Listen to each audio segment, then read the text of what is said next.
Hello, friend. Welcome back to Hometown History. It's no surprise to anyone that sometimes government officials are corrupt, but this scandal will still manage to shock you. This story involves national security, oil companies, and of course, corruption at the highest levels of the U.S. government. This is the Teapot Dome Scandal. The Teapot Dome Scandal was a major event in American history, unfolding during the 1920s. The Roaring Twenties saw post-World War I recovery and economic prosperity, as well as significant social and cultural changes and technological advancements. But beneath this seemingly successful period was a scandal. From bootlegged alcohol all the way to murder-suicide cases, this scandal had it all. But let's start small. In 1920, Senator Warren G. Harding won a long-shot bid for the White House with the financial support of some powerful friends who were promised oil-friendly cabinet picks for their oil money. And with that, Warren G. Harding became the 29th President of the United States. But despite a squeaky clean public persona, Harding was at the center of several personal scandals, including cheating on his wife and fathering an illegitimate son. You can imagine what kind of tone this set for the Harding administration. And this was only the beginning. Harding's ascent to the presidency was already under dubious circumstances, because it was mostly due to the influence of powerful oil barons like Jack Hammond and Harry Sinclair. These insanely wealthy and influential men have manipulated the political landscape by essentially buying a candidate who would always favor their interests, particularly in gaining access to valuable oil reserves on public lands. Seems convenient enough, but things did not go according to their plan. One of the key aspects of Harding's involvement in all of this was his nomination and appointment of friends and puppets to key positions in his cabinet. Because of this, his cabinet was referred to as the Ohio Gang. Albert B. Fall, for example, was appointed as Secretary of the Interior by Harding himself. It would be Albert's job to receive all payments from oil corporations in exchange for exclusive rights to drill for oil on federal territory, something Albert played a huge role in securing. And a piece of land near a teapot-shaped outcrop in Wyoming, called the Teapot Dome, was among the choices, along with Elk Hills and Buena Vista Hills in California. According to a testimony to the Senate committee, the gang's unofficial headquarters was the Little Green House at 1625 K Street in Washington, D.C. The home was rented by Harding's Attorney General, Harry Daughtry. Jesse Smith, who was believed to have sold bonded liquor to bootleggers, and Harding's presidential campaign director, Howard Mannington. The president's willingness to surround himself with people of questionable integrity and his failure to prevent corruption within his administration contributed significantly to the scandal's depth. But it was all not bad conscience, at least for Harding.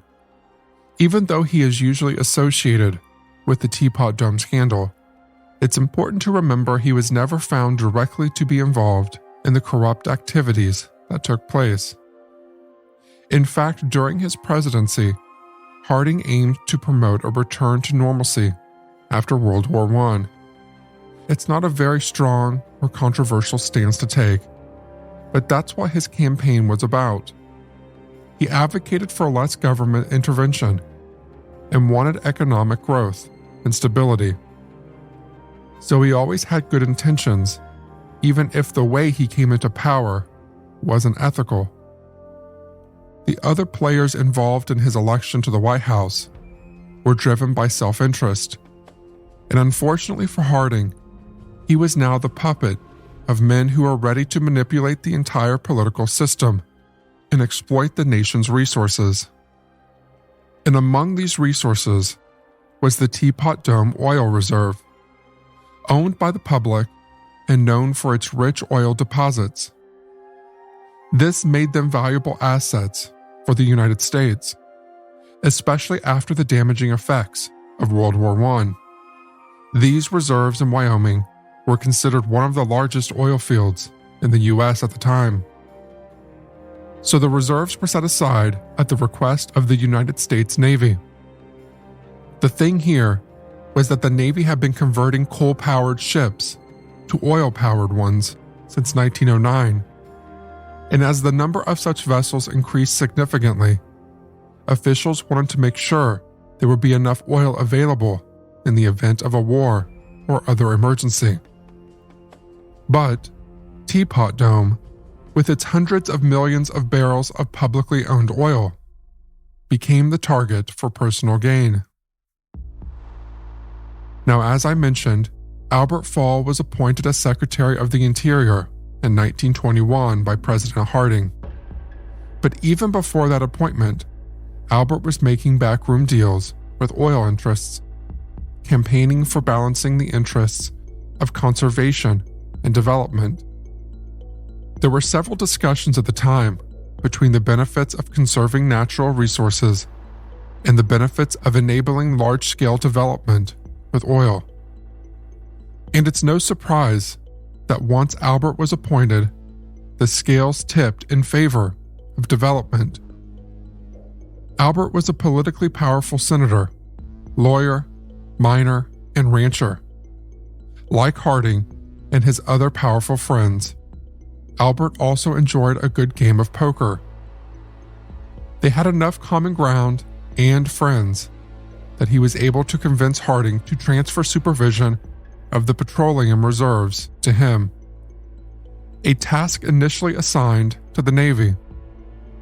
This was a strong move, and after he was successful in the transfer, Albert started secret and obviously corrupt dealings with Jake Hammond and Harry Sinclair, the same people who had brought Harding to power. And that decision was really paying off. Albert managed to secure exclusive drilling rights to the entire Teapot Dome site for the Mammoth Oil Company, which was owned by Harry Sinclair. There was no competitive bidding or public disclosure of this, obviously, which was supposed to be there as part of a legal process. But it hardly stopped there. Albert also leased 2 deposits in California to the Pan American Petroleum Company, which was owned by Edward Doheny, another old acquaintance of his. He was assigning projects to his friends like it was his land, not the public's. And here's where his decisions started to cost the taxpayers. These 3 sites were estimated to contain oil that was worth millions of dollars. And you would think that Albert's favors come at a hefty price. Some lofty donations to public charities, or at least more money paid to the government to balance the scales and give back to the public. But it didn't quite work out that way. In return, all Sinclair and Doheny had to do was fulfill some minor obligations to the government. These included constructing an oil storage facility at the naval base in Pearl Harbor and building a pipeline from Wyoming to Kansas City. Things that don't exactly make up for huge swaths of land snatched away from the American taxpayer. By April 1922, rumors began surfacing that a shady deal relating to these oil sites had gone down.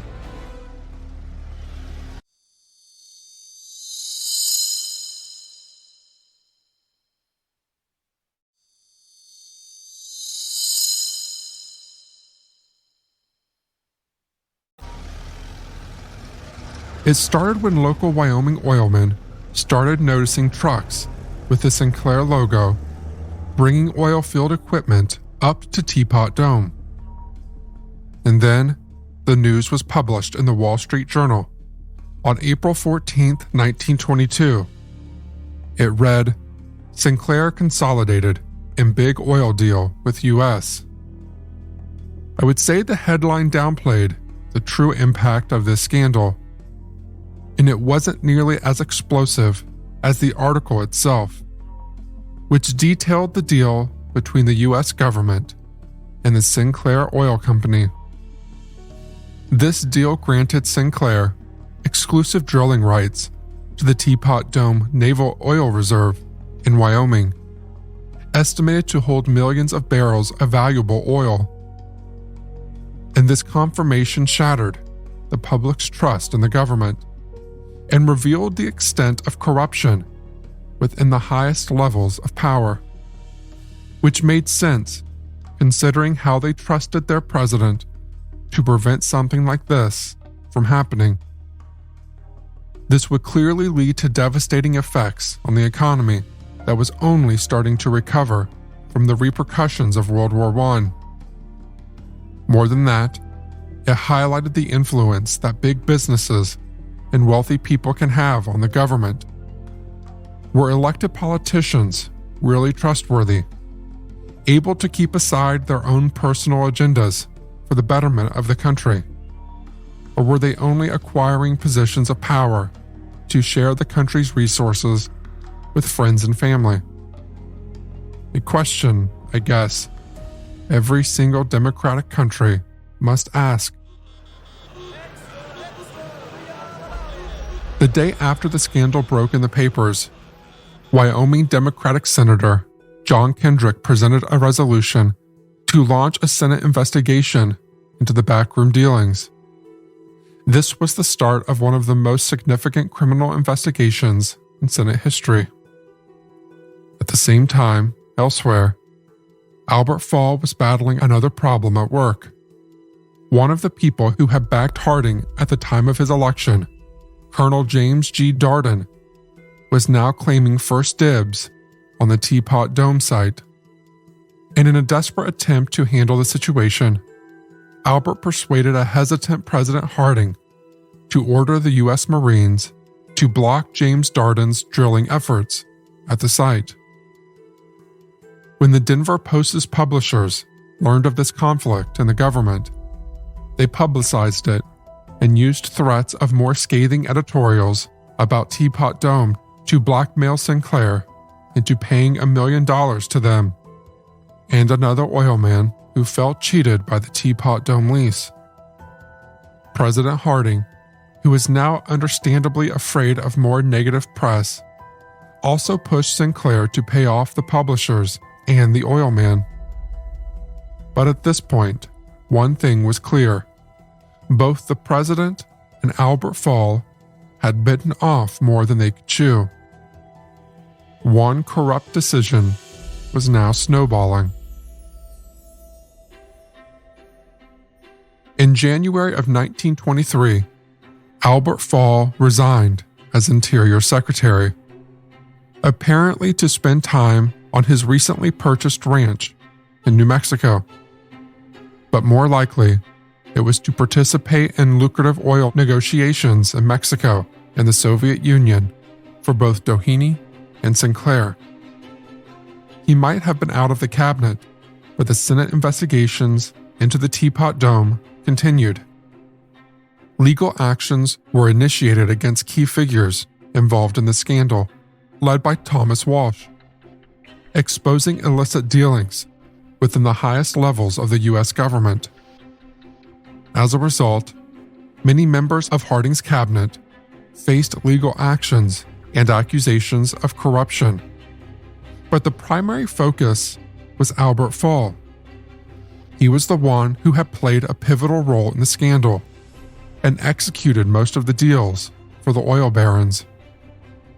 This marked a significant moment in history, as he became the first cabinet member in U.S. history to be incarcerated for crimes committed while in office. Of course, he wasn't the only one involved. The legal proceedings extended to Harry Sinclair and Edward Duhaney, and they both faced trials in civil as well as criminal courts. In civil proceedings, the outcomes were favorable to the government, with the Teapot Dome and California leases declared void and canceled, returning those lands to the rightful hands of the public. But the criminal proceedings went a little bit differently. Despite an overwhelming amount of evidence, both Duhaney and Sinclair were released of bribery charges, which, sadly, was no surprise, because the public had already lost faith in the U.S. justice system. It seems we have always had a problem with holding wealthy or influential people accountable. It's sadder because Sinclair was actually found trying to bribe the jury and tamper with them. And though he was found guilty of that, he was only fined and sentenced to 6.5 months in prison, where he served as prisoner number 10520 at the District of Columbia jail, before getting his normal life back. Despite all of the investigations and trials, the people most responsible for damage to the environment and public property didn't serve their time, continuing the abuse of power in the government. This incident might have prompted officials to speak about transparency and integrity, but it didn't lead to actionable steps. Later in June 1923, President Harding embarked on a cross-country journey that included his first presidential visit to Alaska. During his 4-day boat trip, he asked the future president, Herbert Hoover, quote, "If you knew of a great scandal in our administration, would you expose it publicly or bury it for the good of the country and the party?" In response, Hoover said that he recommended the president reveal it, because it would be the ethical route. But Harding apparently rejected it due to political ramifications. After all, he had personally approved Albert Fall's idea to lease the oil deposits, and that meant that he was just as responsible for initiating the corruption. And apparently, that was not all he was guilty of. I did mention that there was no initial evidence to show that Harding had participated in the dealings. It seems I spoke too soon. There was some amount of evidence confirming that Harding may have benefited from the corrupt dealings, even if he was not personally responsible for them. Just before leaving on his cross-country tour, Harding accepted an unusually high bid to buy the Marion Star, Harding's newspaper, in a deal arranged by Sinclair.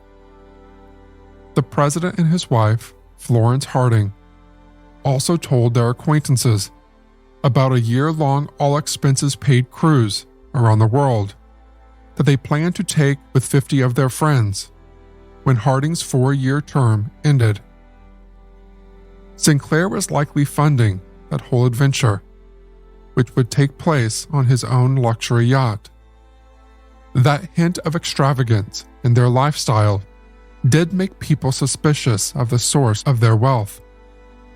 A president, after all, doesn't earn enough money to fund lavish trips or rent out a luxury yacht for a whole year.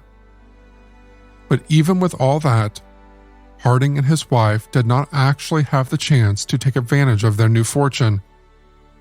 It seems he started experiencing cramps and shortness of breath after returning from his Alaskan cruise. Harding died on August 2, 1923, at the age of 57 in San Francisco's Palace Hotel. The cause of death was identified as a stroke initially, but some doctors suggested a heart attack was the more likely cause, suggestive of the toll the entire ordeal took on him.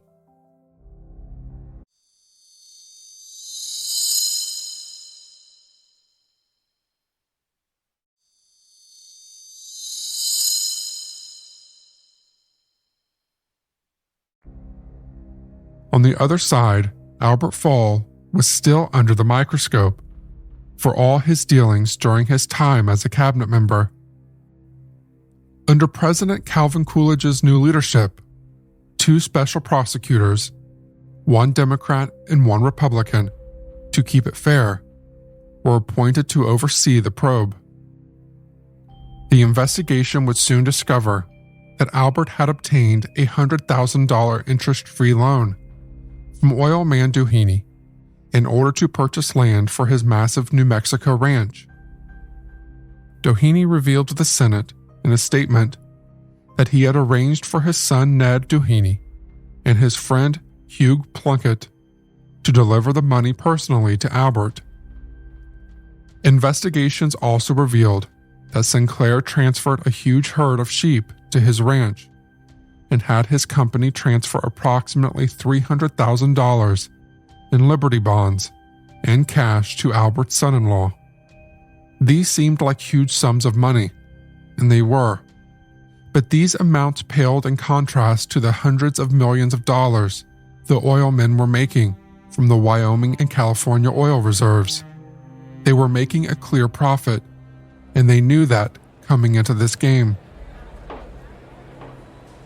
In a Senate testimony, Albert claimed that he chose to keep the lease agreement secret in order to safeguard the locations of key natural resources and to prevent oilmen from secretly draining the government sites through nearby production operations. It was clearly a desperate attempt to keep matters contained. But the fact is, those lands belonged to the public, and he had no business keeping dealings of that land a secret. And the Senate investigators were not new to these gimmicks. Albert Fall was eventually convicted of accepting a bribe from Doheny in the fall of 1929. He was fined $100,000 and sentenced to 1 year in prison. $100,000, in comparison to what Albert earned, is nothing. But it was a step in the right direction, at the very least. That is, if it actually happened. In reality, Albert's fine was waived because he had lost all of his ill-gotten wealth by the time he was penalized, and Doheny had foreclosed on his New Mexico ranch. Albert ended up staying in prison for only 9 months before being released due to declining health. After a long illness, he died in 1944.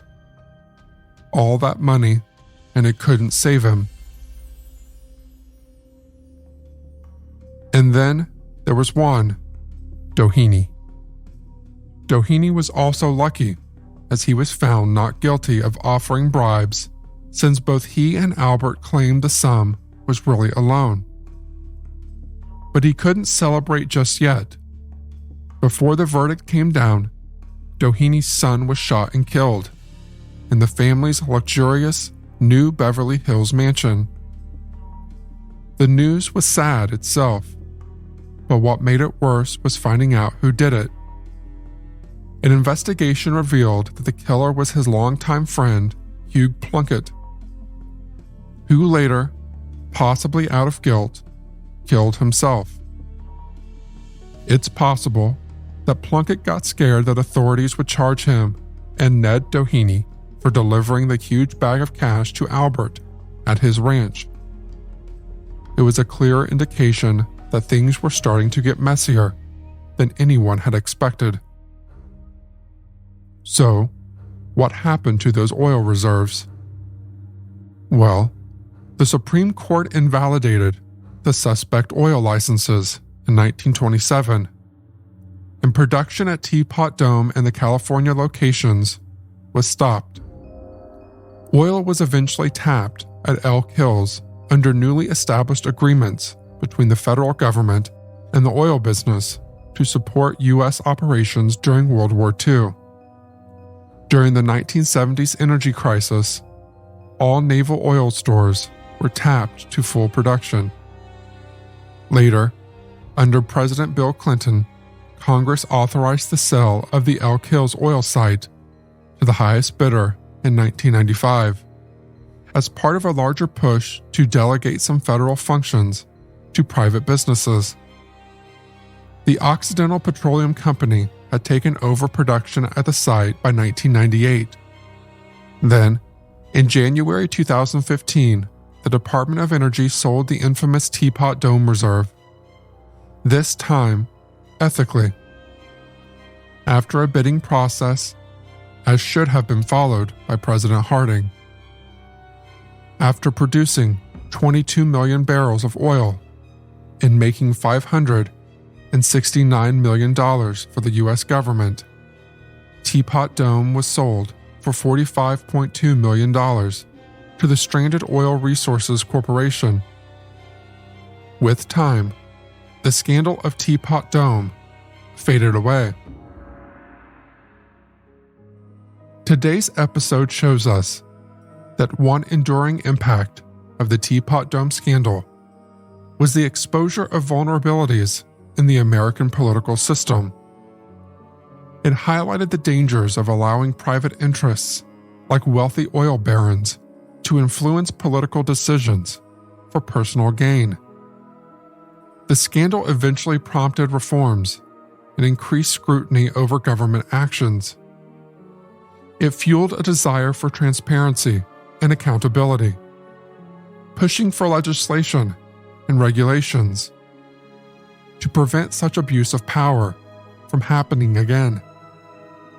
With this, I want to just emphasize the broader significance of Teapot Dome, highlighting that it wasn't just about political corruption, but a blatant attempt to seize public natural resources. Thank you for listening to Hometown History, and be sure to follow along for more stories from the past.